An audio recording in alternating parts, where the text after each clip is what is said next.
Greetings, welcome to a very brief tutorial on shutter speed and what causes pictures to be blurry or to seem like they're frozen in time. First thing I want to show you is actual shutter speed. I'm going to set this for 1 second.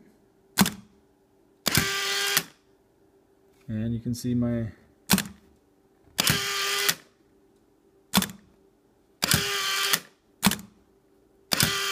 And so what you're looking at is how fast the shutter's going. I'm going to shut this up.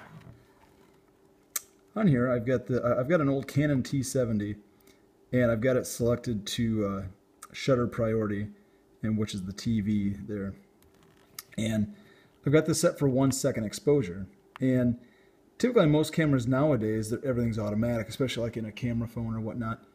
So what you need to keep in mind is that when you have good light, you're going to have the camera's going to choose a faster shutter speed to compensate to get a good exposure.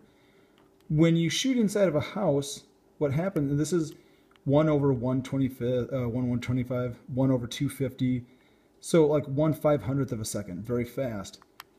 When you get lower, 1/8 of a second, 1/4, 1/2, 1 second.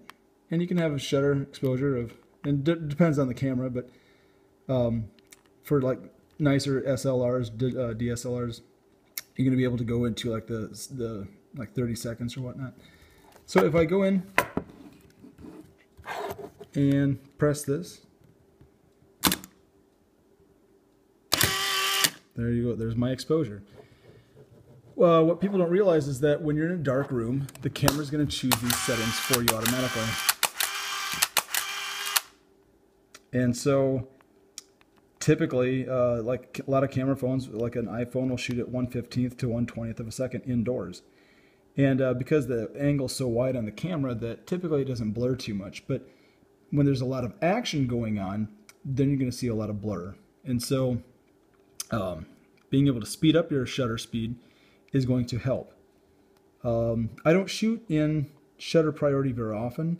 Usually I shoot in aperture priority and let the camera choose for me, or I shoot in manual. But that's kind of the explanation of what happens. So let's take a look at when you open this up, and I shoot at 1/500th of a second. It's extremely fast. And let's go to 1/125th. See a little glimpse. 1/60th of a second. 1/30th of a second. See a little more light in there. 1/15th, 1/8. That was 1/4 of a second, 1/2 a second,